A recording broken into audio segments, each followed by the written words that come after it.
तो हेलो बायोमन परिंदों, कैसे हो आप लोग। और आप लोगों की पढ़ाई कैसी चल रही है। आई होप बहुत अच्छी होगी। इसके पहले के लेक्चर में अपन लोग पढ़ रहे थे biotechnology. Biotechnology principle and process, जैव प्रौद्योगिकी सिद्धांत एवं प्रक्रम। कि बायोटेक्नोलॉजी जो है, जो जैव प्रौद्योगिकी है, वो किस सिद्धांत पर, किस प्रक्रम पर कार्य कर रही थी। ठीक है, साउंड एक बार चेक कर लीजिएगा। ओके तो पता है, तो देखिए, आज हम लोगों का जो नया चैप्टर है वो है आगे चैप्टर जैव प्रौद्योगिकी एवं उसके उपयोग। ये है भाग 1। इसके पहले हमने पढ़ा था बायोटेक्नोलॉजी प्रिंसिपल एंड प्रोसेस। वहां पे हमने देखा था कि जो बायोटेक्नोलॉजी है, जो जैव प्रौद्योगिकी है ना, उसके प्रिंसिपल क्या क्या है, किस किस सिद्धांत पर वो काम करती है। ठीक है, कैसे वो काम करती है बायोटेक्नोलॉजी, किस तरह से वो आगे बढ़ती है, सारा कुछ हमने समझा। कि किस तरह से हम एक सेल से डीएनए निकालते हैं, किस तरह से हम प्लाज्मिड को अलग करते हैं, फिर किस प्रकार से उस डीएनए को उसमें जोड़ते हैं। समझा था ना। और आपको एक बात बता दूं, बायोटेक्नोलॉजी ना इस समय का, प्रेजेंट टाइम का ना उभरता हुआ क्षेत्र है। यानी कि यदि आप इस फील्ड में अभी कूद रहे हो ना, बायोटेक्नोलॉजी के फील्ड में, तो आपका फ्यूचर पता है बहुत ब्राइट होगा। मैं कहता हूं कि अगर आपको रिसर्च करनी है ना, तो बायोटेक्नोलॉजी पे आ जाओ। इसमें रिसर्च करने के लिए ना अनलिमिटेड आपके पास वो है, अपॉर्चुनिटी है। अनलिमिटेड अपॉर्चुनिटी है आपके पास, बहुत रिसर्च कर सकते हो और अपना नाम ना, नोबेल प्राइज है ना, उधर ही लिखवा सकते हो। ठीक है, क्योंकि बायोटेक्नोलॉजी अभी का उभरता हुआ क्षेत्र है। और इसमें किया क्या जाता है, बेसिकली अपन लोग बायोटेक्नोलॉजी में क्या करते हैं, जो डीएनए होता है, ठीक है, डीऑक्सी राइबो न्यूक्लिक एसिड, उसके अंदर जीन होता है। और वही जीन में ही हम लोग फेरबदल करते हैं। क्या करते हैं, फेरबदल करते हैं। जो जीन होता है उसी जीन के लेवल पर हम लोग खेल खेलते हैं, और वही जीन के लेवल पर खेल के हम लोग आगे निकल जाते हैं। तो आगे बढ़ने से पहले मेरे से आपसे 2 क्वेश्चन है। पहला क्वेश्चन ये है कि पीसीआर का फुल फॉर्म क्या होता है, पीसीआर की खोज किसने की। ये हुआ आपका पहला क्वेश्चन। ठीक है, और दूसरा क्वेश्चन, आप मुझे ये बताएंगे कि आणविक कैंची क्या होती है। ठीक है, ये 2 क्वेश्चन का जो जवाब होगा ना, वो आप लोग नीचे मेरे को कमेंट बॉक्स में देंगे। ठीक है, आज हम लोग पढ़ने वाले हैं जैव प्रौद्योगिकी एवं उसके उपयोग। देखिए कि जो बायोटेक्नोलॉजी है ना, जो जैव प्रौद्योगिकी है ना, उसका हम किस तरह से उपयोग करते हैं। मैंने आपको वहां पर एक एग्जांपल दिया था इंसुलिन का, आई होप आपको याद होगा। याद होगा ना, इंसुलिन प्रोड्यूसिंग जीन। हमने क्या किया था वहां पे, तो देखिएगा, हमने एक प्लाज्मिड निकाला था। ये देखिए, ये प्लाज्मिड का कटा हुआ भाग है, और इस कटे हुए भाग पर हमने इंसुलिन प्रोड्यूसिंग जीन लगाया था। क्या लगाया था, इंसुलिन प्रोड्यूसिंग जीन। अब यहां पे क्या देखा गया, जब ये जीन यहां से आकर के जुड़ा, तो ये प्लाज्मिड इंसुलिन को प्रोडक्शन कर रहा था। ठीक है, सॉरी, ये प्रोडक्शन कर रहा था। फिर हमने इसको क्या किया, इसको हमने बैक्टीरिया की सेल में इंटर कर दिया। बैक्टीरिया कौन सा था, बैक्टीरिया था ई कोलाई बैक्टीरिया में हमने इसको इंटर कर दिया।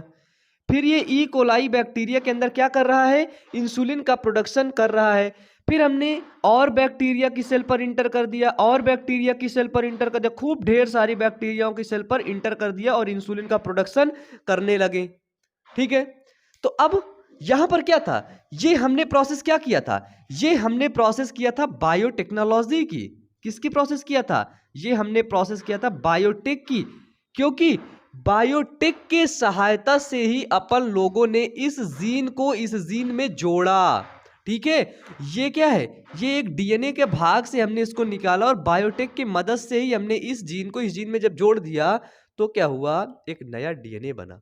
और इस चीज को हमने बोला, क्या बोला बायोटेक्नोलॉजी में, रिकॉम्बिनेंट डीएनए। ठीक है, रिकॉम्बिनेंट डीएनए। और किस तरह से इस रिकॉम्बिनेंट डीएनए को अपन लोग काम में लेते हैं, ये हम लोग यहाँ पर हमने इस चीज को पढ़ा। ठीक है, तो हम लोग सिर्फ यहाँ पे यही समझेंगे कि हमने बायोटेक्नोलॉजी का उपयोग जब हमने इस तरह से किया तो आगे चल के हमको क्या इंसुलिन का प्रोडक्शन हुआ, और बहुत ढेर सारी इंसुलिन का प्रोडक्शन हुआ। ठीक है, ऐसा हम लोग समझेंगे, समझ चुके हैं। अब हम लोग जैव प्रौद्योगिकी उसके उपयोग के बारे में क्या समझेंगे कि हम इसका किस तरह से हम उपयोग करते हैं, और इसका जो उपयोग ना किस तरह से हमारे सामने है।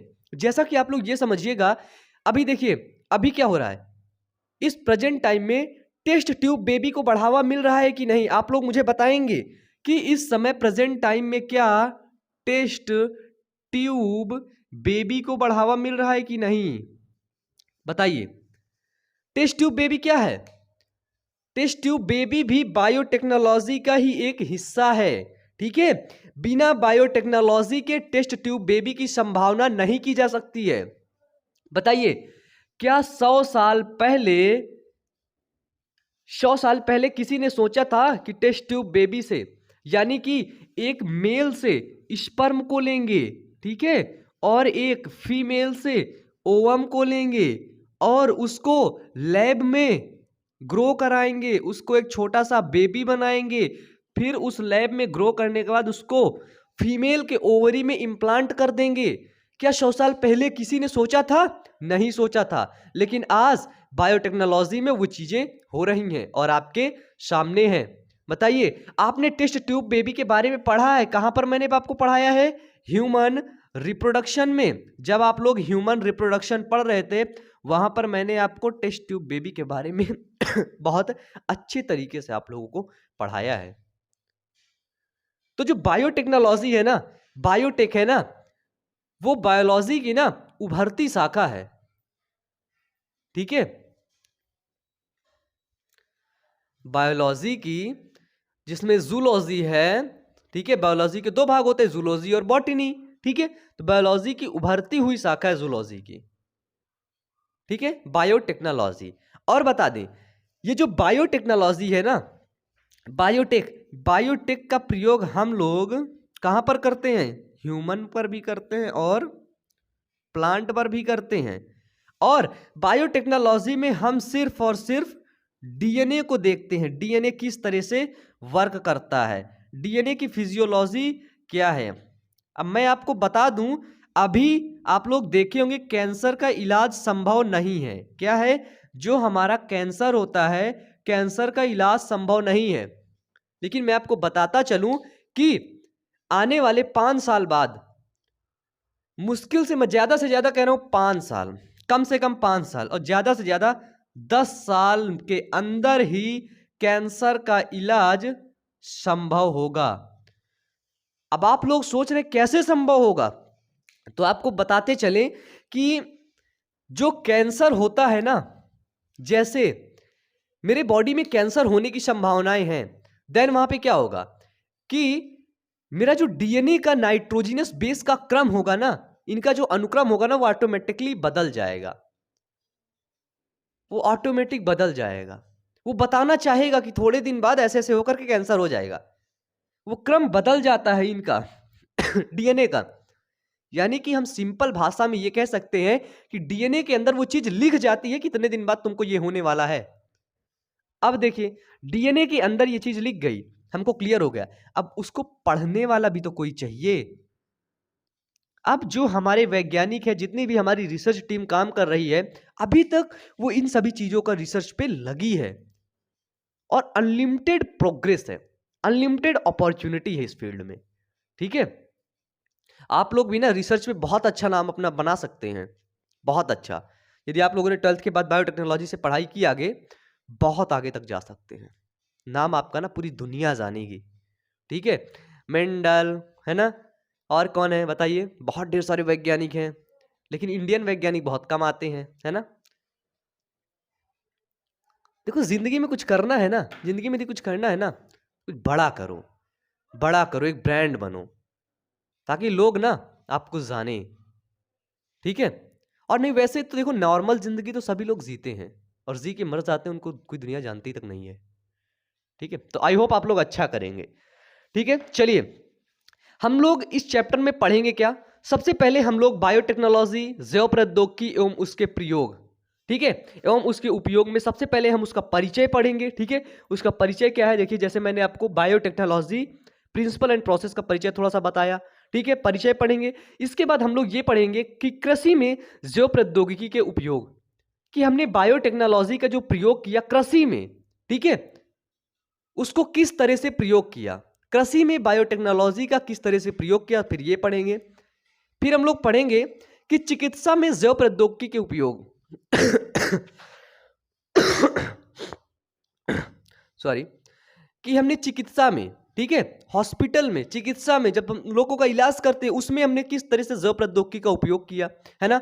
बहुत ढेर सारी, देखो कृषि में क्या हुआ, कृषि में हरित क्रांति आया, कृषि के जीनों को बदलाव किया गया, और आज देखा गया, जब आपको मैंने खाद्य उत्पादन में वृद्धि की कार्यनीति पढ़ाया था तो वहां पर मैंने आपको बताया था कि जो पौधे होते हैं, पौधे में किस तरह से बदलाव करके, यदि एक पौधा है उसके अंदर क्या है, उसके अंदर एक जीवाणु है, वो उसको आकर के खा जाता है, तो अगली बार हमने उस जीवाणु को मारने वाला एक जो डीएनए था उस पौधे के अंदर डाल दिया बायोटेक्नोलॉजी की मदद से। और जब हमने उस डीएनए को जीवाणु के अंदर डाला तो जीवाणु आया, पत्ती को खाया थोड़ा सा, देखा टॉक्सिन रिलीज हुआ, वो जीवाणु वहीं पे मर गया लार्वा स्टेज में, है ना।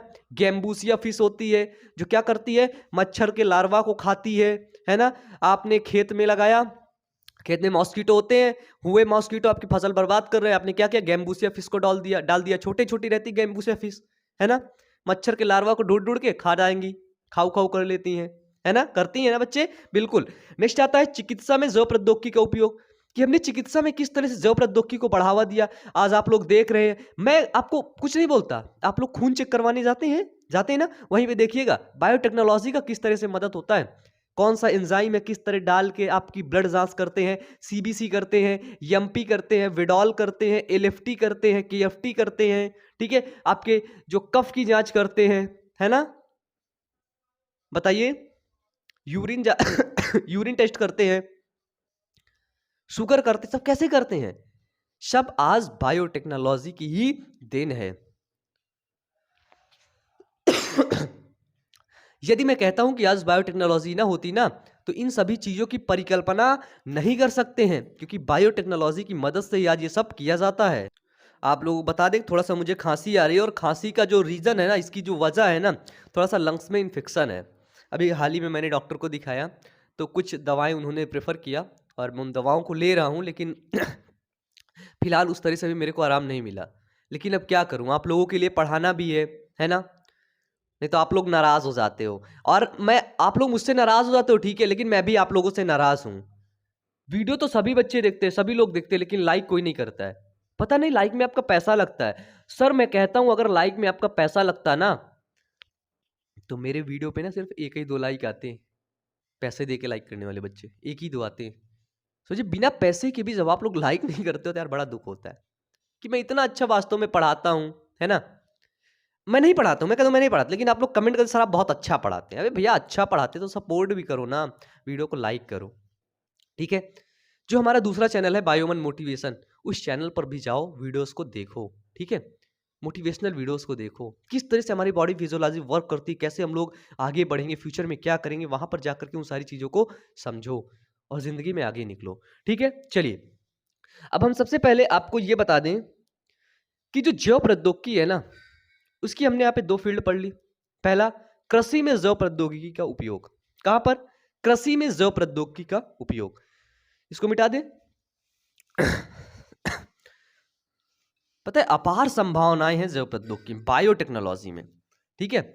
अभी देखना, अभी आपका एनसीईआरटी भी लिखेगा इस चीज को, एनसीईआरटी भी बताएगा कि कितनी संभावनाएं, आप किस तरह से बायोटेक्नोलॉजी में ना अपना बेस्ट कैरियर अपॉर्चुनिटी लेकर के आगे बढ़ सकते हैं, किस तरह से आप बायोटेक्नोलॉजी में ना आगे निकल सकते हैं, आपका एनसीईआरटी भी बताता है, ठीक है। जो जैव प्रौद्योगिकी है ना, वहां पर हमने पढ़ा कि पहला हम लोग प्रयोग करते हैं कृषि में, नहीं कृषि में देखिए आपका जो 12th का सिलेबस है ना, वहीं पर सिर्फ दो के बारे में पढ़ना पड़ेगा।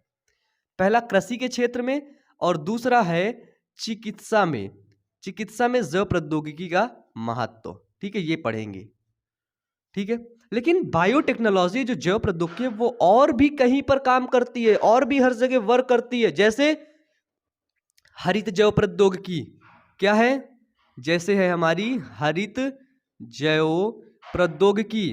फिर क्या है, फिर हो गई जैसे हमारी लाल जैव प्रौद्योगिकी, ठीक है, लाल जैव प्रौद्योगिकी, ठीक है। फिर आ गई हमारी लाल जैव प्रौद्योगिकी क्या है, एंटीबायोटिक दवाओं के लिए जो जैव प्रौद्योगिकी काम करती है, ठीक है, एंटीबायोटिक दवाओं के लिए जो जैव प्रौद्योगिकी काम करती है उसको अपन लोग बोलते हैं लाल जैव प्रौद्योगिकी। फिर आता है हमारा नीली जैव प्रौद्योगिकी, ठीक है, यानी जैव प्रौद्योगिकी ना बहुत बड़ी फील्ड है, ठीक है। नीली जैव प्रौद्योगिकी, नीला क्या होता है, वाटर होता है, जल होता है, तो जल क्या हुआ, नीली जैव प्रौद्योगिकी, मतलब समुद्र में जो जीव रहते हैं किस तरह से वर्क करते हैं, किस तरह से फंक्शन करते हैं, इसके बारे में पढ़ना होता है हम लोगों को, है ना। बहुत अच्छा सब्जेक्ट है, बहुत इंटरेस्टिंग सब्जेक्ट है। फिर क्या है, श्वेत जैव प्रौद्योगिकी, श्वेत जैव प्रौद्योगिकी की किस तरह से एंजाइम वर्क करता है, किस तरह से हम लोग आगे बढ़ते हैं। सपोज दैट आप मुझे ये बताइए कि आप ये हैं, है ना, और ये आपकी मम्मा है ना, सभी बच्चों की ये मम्मा है, अच्छी लग रही है ना, ये है सन और ये है मदर। अब ये मदर ने क्या किया, अपने बच्चे को खाना बनाया, टिफिन में खाना भर दिया, और वो खाना क्या भरा, खाना मदर ने रखा पूड़ी, और इस टिफिन को कहाँ पर रखा है, स्कूल पर। अब ये बच्चा क्या करता है, स्कूल में खाना नहीं खाता, ये पूड़ी को वहीं टेबल पर रख के चला आता है, ये देखिए। अब आप लोग कुछ दिन बाद स्कूल बंद हो जाता है, स्कूल बंद होता है 10 दिन के लिए, 10 दिन तक स्कूल बंद हुआ, तो क्या देखते हैं कि जब तुम 10 दिन बाद जाओगे देखोगे कि रोटी के अगल बगल फंगस लगा हुआ है, रोटी के अगल बगल का टुकड़ा ऐसे बिल्कुल देखिए बिल्कुल गायब हो गया, ठीक है। तो फाइनली अब क्लियर हो चुका है। एक्चुअली डायरेक्ट कनेक्शन ना होने की वजह से जब लाइट चली जाती है तो इन्वर्टर को जाके दबाना पड़ता है, तभी ओपन होता है, ठीक है। तो हम लोग क्या समझ रहे थे यहाँ पे कि वो बच्चा क्या करता है, अपना एक जो पूड़ी था, रोटी था, उसको छोड़ के चला आता है। कुछ दिन बाद हम क्या देखते हैं कि वो वहां से वो गायब होता है। अब सर ये बताइए, कुछ ऐसा ना कुछ ना कुछ तो ऐसा हुआ होगा ना जिस कारण से वो गायब हो गई वहां से, है ना। कोई माइक्रो ऑर्गेनिज्म आया, कोई सूक्ष्म जीव आया, उसको खाया, उसका पाचन किया, अब देखो गायब हो गई। अगर यही पूड़ी को वो बचुआ खा लिया होता, ये देखो ये छोटा सा बचुआ है, यही सन अगर खा लिया होता तो क्या होता, मुंह में लार पाया जाता है, लार में टाइलिन एमाइलेज पाया जाता है, जो क्या करता है बताइए, टाइलिन एंजाइम किस चीज का पाचन करता है, क्या आप लोग मुझे बता सकते हैं। क्लास 11th में पढ़े थे और बहुत इंपॉर्टेंट ये क्वेश्चन बनता है, और नीट का ना बिल्कुल एक मतलब नीट का और छोटे छोटे एग्जाम्स का ना बहुत प्यारा सा क्वेश्चन आता है टाइलिन, ठीक है। फिर वो जाता है पेट में, पेट में भी बहुत ढेर सारे एंजाइम होते हैं, किस तरह से वो एंजाइम अपना फंक्शन करते हैं, किस तरह से वो एंजाइम अपना सॉरी वर्क करते हैं, देखा आपने। अगर उसको खाया तो क्या, बहुत ढेर सारे एंजाइम्स ने उसका वर्क किया, उससे पोषक पदार्थ को निकाल लिया, फिर उस बचवा को शक्ति दे दिया, उस बच्चे को ताकत दे दिया, जैसे आप लोगों के पास है ना, ऐसे करके उन लोगों ने दे दिया। किन लोगों ने, रोटी ने, ठीक है, पूड़ी ने दे दिया उसको। तो ये जो एनर्जी इसको मिल रही है, जो एंजाइम उसका पाचन कर रहा है, ये सब हम इस चीज को किसके अंतर्गत पढ़ते हैं, ये सब पढ़ते हैं हम जैव प्रौद्योगिकी के अंतर्गत, ठीक है, ठीक है। समझो, इतना अच्छा मतलब टॉपिक है, इतना इंटरेस्टिंग टॉपिक है बायोटेक्नोलॉजी। अब हम लोग देखते हैं कि आपका एनसीईआरटी क्या बोलता है बायोटेक्नोलॉजी के बारे में। तो ये रही आपकी स्लिप, यदि आपके पास एनसीईआरटी बुक है तो अच्छी बात है, और यदि नहीं है तो सबसे अच्छी बात है ना। आप लोग देख सकते हैं, पढ़ेंगे यहां पे कि तुम पिछले अध्याय में जैव प्रौद्योगिकी जिसके बारे में पढ़ चुके हो, ठीक है, तुम पिछले अध्याय में जैव प्रौद्योगिकी के बारे में पढ़ चुके हो। यदि आप नए स्टूडेंट हैं और आप इस वीडियो को देख रहे हैं तो सबसे पहले आपसे निवेदन है कि आप सबसे पहले जैव प्रौद्योगिकी सिद्धांत एवं प्रक्रम वाले चैप्टर को देखेंगे। वो चैप्टर की एक प्लेलिस्ट है चैनल पर, वहीं पर आपको सब कुछ मिलेगा, ठीक है। और यदि क्लास 12th में है, आपको इंपॉर्टेंट क्वेश्चन की प्लेलिस्ट चाहिए तो उसकी भी प्लेलिस्ट चैनल पर अपलोड है, ठीक है। तो आप लोग वहां पर जाएंगे, प्लेलिस्ट पर देखेंगे, वीडियोस को लगातार कंटिन्यू वॉच करेंगे। आगे है कि उसमें मुख्यतः आनुवांशिक रूप से रूपांतरित सूक्ष्म जीवों, कवक, पौधे व जंतुओं का उपयोग करते हुए, ठीक है, जैव वैधसिकों व जैविक पदार्थों का औद्योगिक स्तर पर उत्पादन किया जाता है। ठीक है, जैव उत्पाद का उत्पादन किया जाता है, जैविक पदार्थ का उत्पादन किया जाता है, औद्योगिक स्तर पर बड़े लेवल पर उसका उत्पादन किया जाता है। ठीक है, फिर आता है कि जैव प्रौद्योगिकी का उपयोग चिकित्सा शास्त्र। ठीक है, जो बायोटेक्नोलॉजी है, बायोटेक्नोलॉजी का उपयोग जो होता है चिकित्सा शास्त्र में। अब आपको पता है कि जो चिकित्सा है वो कोई आज से नहीं है। चिकित्सा पता लगे कि आज ही से है ना। बोल देते ना चिकित्सा कब से है, तो किसी ने बोल दिया अरे सर चिकित्सा आज ही से है। कब से है? चिकित्सा आज ही से है। तो ऐसा नहीं है, चिकित्सा बहुत पहले से हो रही थी। ठीक है, लोग बहुत पहले से बीमार होते थे। आपको बता दें, जब मैंने आपको मानव कल्याण में सूक्ष्म वो सॉरी ये मानव स्वास्थ्य एवं रोग, ह्यूमन हेल्थ एंड डिजीज पढ़ाया था, तो वहां पर मैं आपको ये चीज के बारे में बताया था कि जब पहले लोग बीमार हुआ करते थे तो लोग किस तरह से बातें किया करते थे, किस तरह से बोला करते थे। यार वो अर्जेंट कॉल आ गया था। ठीक है, हाँ ओके थैंक यू। चलिए, तो हमने क्या देखा कि चिकित्सा के क्षेत्र में जब मैं आपको ह्यूमन हेल्थ एंड डिजीज पढ़ा रहा था तो वहां पर मैंने आपको बताया था कि किस तरह से जब पहले लोग, पुराने जमाने में लोग बीमार हुआ करते थे तो लोग क्या नाटक किया फैलाया करते थे, क्या नाटक किया करते थे। बोला करते थे इसके ऊपर कोई भूत प्रेत का साया है, इसको ले चलो, है ना। इसको कोई बाबा बाबा के पास झड़वाने ले जाते थे, है ना। और ये बोलते थे कि देवी देवताएं इससे नाराज हो गई हैं, दोष आ गया है इसको। ये कोई नहीं बोलता था कि बीमारी, कवक, बैक्टीरिया ने इन्फेक्शन पैदा कर दिया इसके अंदर, नहीं। माता जी का आशीर्वाद इसको नहीं मिला है ना। देवी माँ इससे गुस्सा हो गई हैं, है ना। कुछ भी होता था ऐसे माना करते थे। लेकिन जब धीरे धीरे, है ना, लोगों को विकास हुआ तो लोग जाने, इसके बारे में समझे, फिर आई हमारी बायोटेक्नोलॉजी, जैव प्रौद्योगिकी, जिसका उपयोग करके हमने चिकित्सा क्षेत्र को आज इतना आगे कर दिया है, इतना आगे कर दिया है कि सॉरी, इतना आगे कर दिया है कि आज हम चिकित्सा के क्षेत्र में ना अधिकतर रोगों का इलाज का संभव है ना।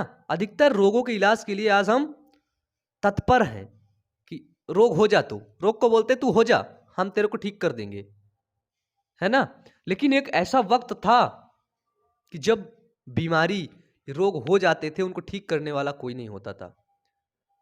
तो इसका मतलब क्या हुआ कि बायोटेक्नोलॉजी ने हमको मदद की, चिकित्सा के क्षेत्र में मदद किया, जिससे हम लोग आगे निकल गए। ठीक है, खांसी मेरे को ज्यादा आ रही, थोड़ा सा परेशान कर रही है।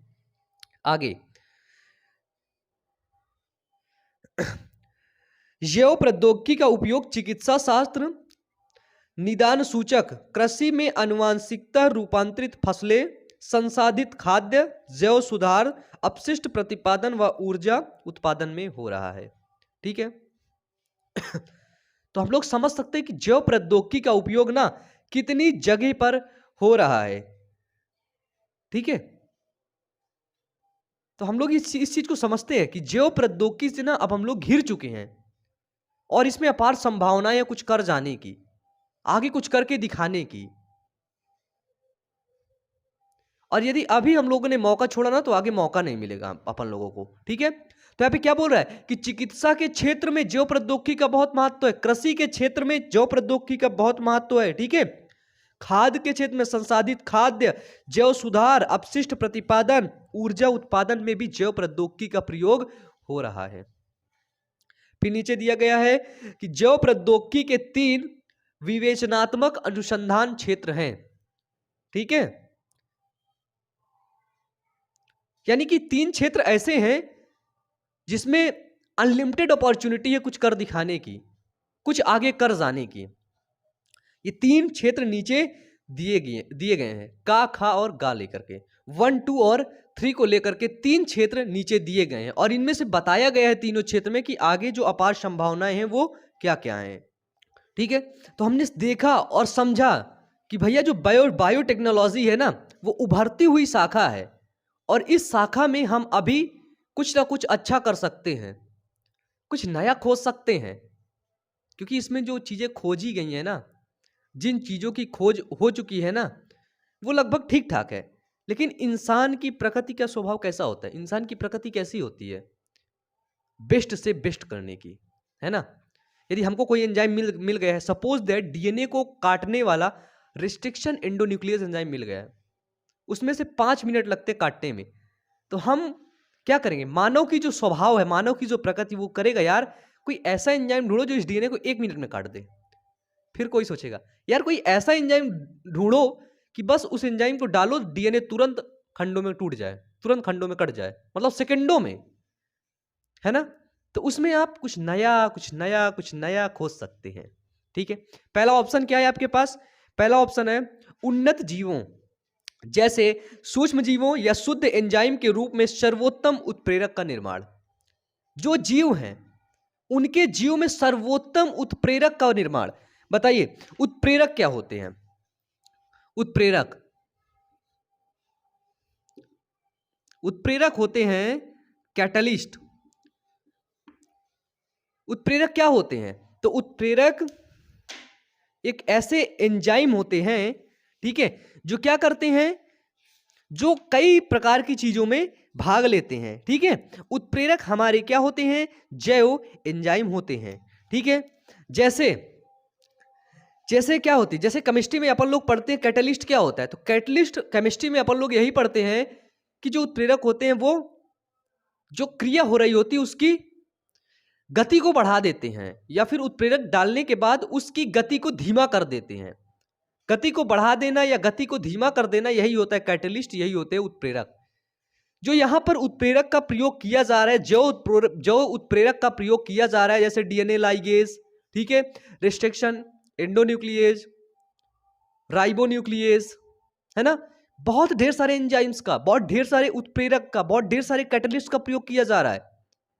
और क्या बोला जा रहा है कि देखिए उन्नत जीवों जैसे सूक्ष्म जीवों या शुद्ध एंजाइम के रूप में सर्वोत्तम उत्प्रेरक का निर्माण करना, मतलब अभी इसमें संभावनाएं हैं, अभी हम इसमें और ज्यादा और ज्यादा और ज्यादा खोज सकते हैं। जैसे हमारा फोन आता है, जैसे कैमरा आता है, कैमरा होता है, तो कैमरा में क्या होता है, कैमरा पहले आता है 48 मेगापिक्सल, 64 मेगापिक्सल, ठीक है, फिर उससे आगे बढ़ता जा, यानी कि उसमें अभी हम लोग और बड़ा करेंगे और कुछ अच्छा करेंगे। तो आप लोगों ने देखा है कि पहले कैमरा छोटा सा आता था, आज के फोन के कैमरा क्या हुए, स्मार्ट हुए हैं, 3-3 कैमरा आने लगे हैं, 4-4 कैमरा आने लगे, पीछे तो पूरा मोबाइल में कवर ही, पीछा जो पीछे होता है वहां पर पूरे में कैमरा ही आने लगे। सैमसंग का एक फोन है, शायद एग्जैक्टली नाम मुझे नहीं याद है, उसके पीछे पूरे में कैमरा है। अब सोचो, तो इन लोगों ने क्या किया, अपने आप को अपडेट किया। इसी तरह बायोटेक्नोलॉजी ने एक अपडेटेड शाखा है, एक अपडेटेड टेक्नोलॉजी है कि जहां पर आप दिन प्रतिदिन अपडेट करते रहें, जिससे आपको कुछ नया कुछ नया कुछ नया खोज होता रहे, ठीक है। नेक्स्ट क्या दे रखा है, नेक्स्ट दे रखा है कि उत्प्रेरक के कार्य हेतु अभियांत्रिकी द्वारा सर्वोत्तम परिस्थितियों का निर्माण करना, ठीक है। कि जो कैटलिस्ट है, अब जैसे जैसे ये बताइए, जो कैटलिस्ट आपने बनाया उसकी परिस्थितियां क्या होंगी, ठीक है। कुछ जीन को जैसे काटने वाला कैटलिस्ट बनाए तो किस तरह से वो फंक्शन करेगा, किस तरह से वर्क करेगा। जैसे जब आपको मोबाइल का कैमरा या कैमरा फोटोग्राफी, जैसे जो कैमरा सामने लगा हुआ है उसको मैं अगर निकाल के यहाँ से हटवा करके स्टूडियो से आपको दूं, तो आप क्या करेंगे, आप ले जाएं शाम को 10 बजे एक नदी के पास, फिर ऐसे फोटो खींचे, बोले सर अच्छी फोटो नहीं आ रही है, फिर उस कैमरा को लेकर के जाएं, ठीक है, 12 बजे लेकर के जाते हैं, रोड पर फोटो खींच रहे, बोले सर अच्छी फोटो नहीं आ रही। अरे भाई परिस्थितियां ठीक करो ना। परिस्थितियां का क्या मतलब है कि जो रात में जा रहे हो 12 बजे, वो सुबह दिन में 12 बजे जाओ, फिर देखो अच्छी फोटो आ रही, ठीक है अच्छी आ रही, अगर उससे और अच्छी चाहिए तो शाम को जाओ, जब थोड़ा थोड़ा सूर्य आ रहा हो तब जाओ फोटो खींचने, तब।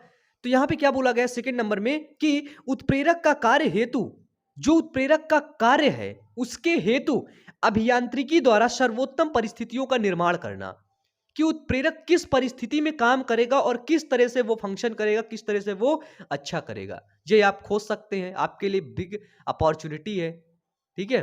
यानी कि बायोटेक्नोलॉजी आपको नौकरी दे रही है ना। जितने भी बच्चे बायोटेक्नोलॉजी में जाकर के पढ़ेंगे ना, उनका फ्यूचर बहुत अच्छा होगा, और अगर वो लोग अच्छा काम करते गए ना, नोबेल प्राइज उनको मिलेगा, है ना, अपन का भी थोड़ा सा नाम होगा। चलिए नेक्स्ट है कि अनुप्रवाह प्रक्रम तकनीक का प्रोटीन कार्बनिक यौगिक के शुद्धिकरण में उपयोग करना।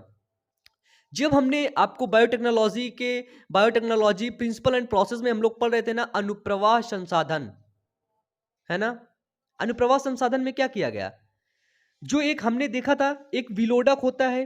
क्या होता है, हमने आपको एग्जांपल दिया था कि वहां पर एक विलोडक होता है और इस विलोडक में अपन क्या क्या बना लेता है, अपन बना लेता है यहाँ पे इंसुलिन। क्या होता है, इंसुलिन। और उस इंसुलिन को अलग किया जाता है, उसको क्या किया जाता है, उसको पृथक्करण किया जाता है। और क्या किया जाता है, उसका शुद्धिकरण किया जाता है। पृथक्करण और शुद्धिकरण करना क्या कहलाता है, वो कहलाता है अनुप्रवाह संसाधन। ठीक है, अनुप्रवाह संसाधन के द्वारा उस चीज को पृथक्करण किया जाता है। ठीक है, अनुप्रवाह संसाधन के द्वारा उसका शुद्धिकरण किया जाता है। ओके, क्लियर है। अनुप्रवाह संसाधन के द्वारा पृथक्करण, अनुप्रवाह संसाधन के द्वारा शुद्धिकरण उसका किया जाता है। तो क्या बोल रहा है कि अनुप्रवाह प्रक्रम तकनीक का प्रोटीन, ठीक है, कि जो अनुप्रवाह प्रक्रम से जो यहां से प्रोटीन अलग होती है उसको कार्बनिक यौगिक के शुद्धिकरण में प्रयोग करना। जो कार्बनिक यौगिक मिलते हैं, जो प्रोटीन मिलती है, ठीक है, जो यहां से प्रोटीन मिली या फिर जो यहां से कार्बनिक यौगिक मिला उसके शुद्धिकरण में उपयोग करना। ठीक है, क्योंकि अनुप्रवाह संसाधन तकनीक अभी थोड़ा सा कम अच्छी चल रही है। ठीक है, तो बायोटेक्नोलॉजी उधर से बोलता है कि हेलो, जितने भी अच्छे बच्चे हैं ना, अनुप्रवाह संसाधन का कोई नई तकनीक खोज सकते हैं ना, उनको ऑफर दिया है हमने, आइए आप बायोटेक में, बायो रिसर्च में काम करिए हमारे साथ, और इतना सैलरी देंगे, ये फैकल्टी होगी, बस जॉब जॉब, जलवे जलवे, है ना। जलवे रहेंगे फिर आप लोगों के, तो आप लोग तो भूल ही जाओगे। इन केस इन फ्यूचर आप लोगों ने 12th पास आउट कर लिया, फिर आपका एक बड़ा नाम हो गया, बड़ा फेम हो गया, बड़ा ब्रांड हो गया, तो क्या बायोमन को तो भूल ही जाओगे कि हमने बायोमन से भी पढ़ा था नहीं, वो भी फ्री में पढ़ा था है ना।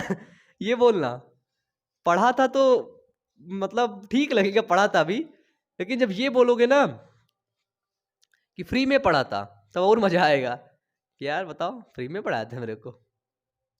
और ये भी बोलना कि सबसे अच्छा पढ़ाया था, है ना। बताइए, एक बच्चे एक दिन कमेंट कर रहा था, देखिए आप लोगों को पता है, थोड़ा सा एक चीज़ आप लोगों की बुरी लगी, आप लोग ना मेरे साथ अट्रैक्ट हुए हैं, मेरे साथ इंटरेक्ट हुए हैं, तो इसका मतलब ये नहीं है कि आप सामने वाले टीचर के, है ना, या फिर आप अपने स्कूल के टीचर को गाली बकें, स्कूल के टीचर को आप गलत साबित कर दें। बच्चे देखिए, टीचर गलत नहीं होता है, गलत हम लोग होते हैं, गलत हम पढ़ते नहीं हैं।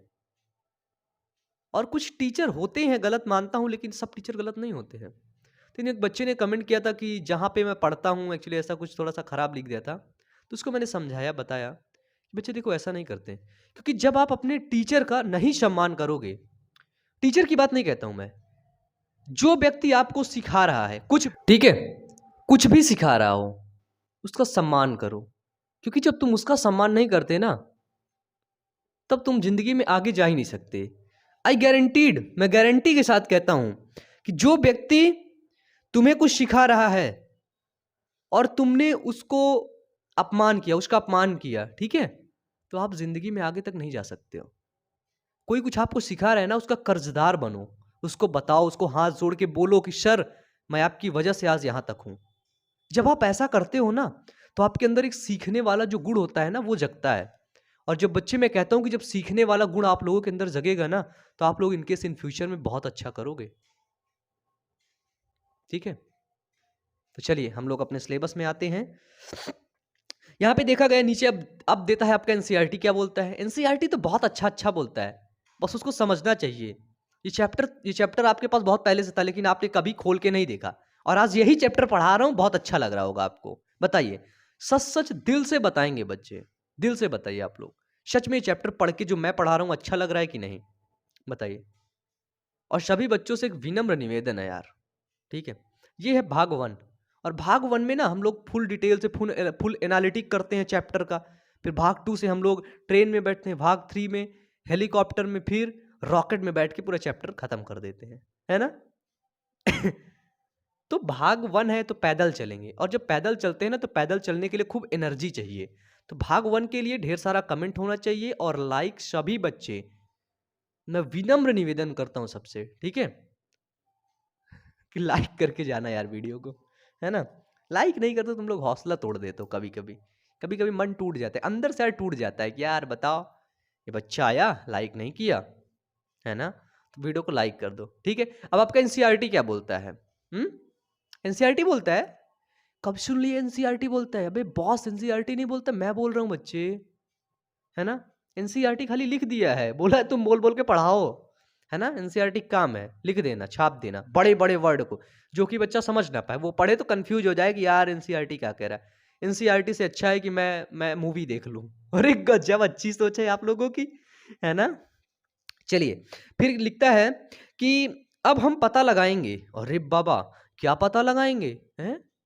क्या पता लगाएंगे? कुछ कुछ पता लगा सकते हो तुम लोग? कुछ अपना दिमाग चला सकते हो? अपना जो खोपड़ी अंदर भर के रखे हो 1400 ग्राम का, उसको चला सकते हो? अरे उसको चलाओ, उसको भी वक्त है ना। नहीं तो बुढ़े हो जाओगे, जब ऐसे बुढ़े हो जाओगे तब चलाओगे क्या?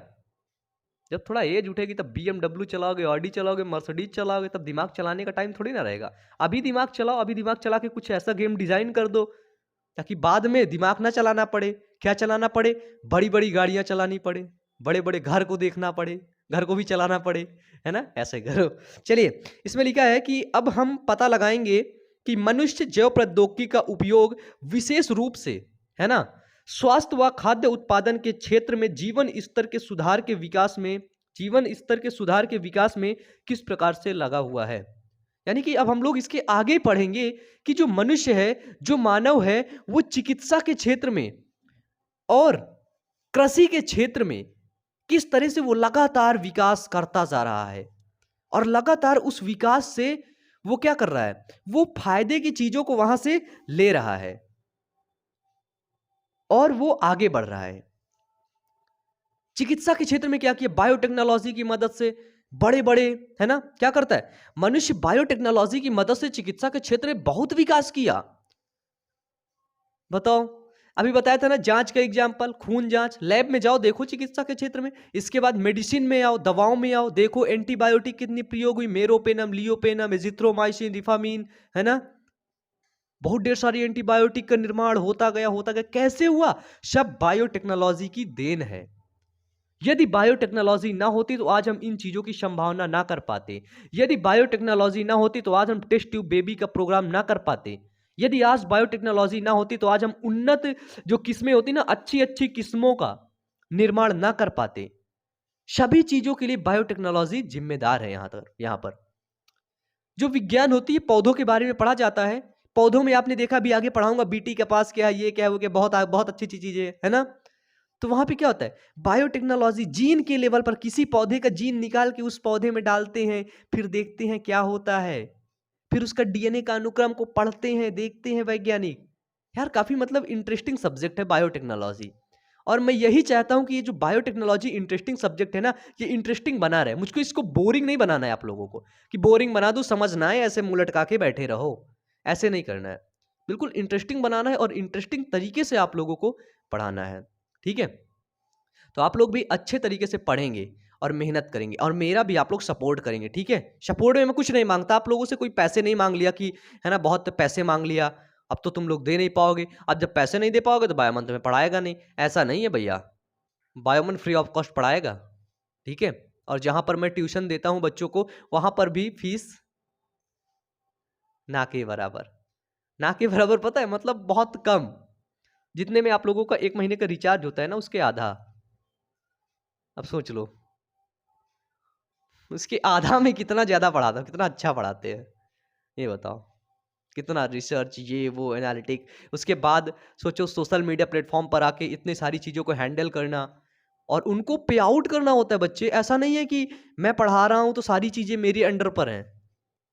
अब जो ये कैमरा है, सोचो इस कैमरे का खर्चा अलग होता है, इस माइक का खर्चा अलग होता है। आप लोगों की डिमांड थी सर आवाज़ क्लियर नहीं आ रही, माइक को मैंने अलग से मंगवाया, ठीक है। वहाँ पे लैपटॉप रखे हुए, सिस्टम रखे हुए हैं, कंप्यूटर रखा हुआ है, उसका खर्चा अलग होता है। जो ये वीडियो अभी रिकॉर्ड हो रहा है, फिर वो एडिट होगा, और फिर टेक्निकल डिपार्टमेंट उसको वीडियो को अपलोड करेगा, फिर उसके कमेंट को रिव्यू देखेगा, उसका खर्चा अलग होता है। इधर भी बहुत खर्चा होता है ना। इस स्टेज पे हम लोग खड़े हैं, तो इस स्टेज पे ऐसा नहीं है कि बस सब फ्री ऑफ कॉस्ट है भैया, जितना चाहो उतना मार लो, ऐसा नहीं है बच्चे। इधर बहुत पैसे को खर्चा है, लेकिन क्या करें, बायोमन फ्री ऑफ कॉस्ट आपको बेस्ट से बेस्ट फैकल्टी देगी, लेकिन उसके लिए आपको सपोर्ट करना होगा बायोमन का। और सपोर्ट में मैं कुछ नहीं मांगता हूं, बस एक लाइक मांगता हूं और थोड़ा सा सब्सक्राइब मांगता हूं, बस आधा किलो इतना, ठीक है। तो चलिए आज का सिलेबस हम लोग यहीं पर खत्म करते हैं, भाग वन को यहीं पे स्टॉप करते हैं। आज हम लोगों ने अच्छे तरीके से पढ़ लिया है कि जैव प्रौद्योगिकी का हम लोग उपयोग किस तरह से करते हैं और किस किस जगह पर करते हैं, इसको हमने पढ़ लिया, इसको हमने समझ लिया, ठीक है। अब हम लोग भाग 2 में अब ये समझेंगे कि कहां कहां पर हमने किया है, उसके एग्जाम्पल को देखेंगे, ठीक है। तो चलिए भाग 1 आज यहीं तक, तो पढ़ते रहिए, मेहनत करते रहिए। Wish you all the best, thank you.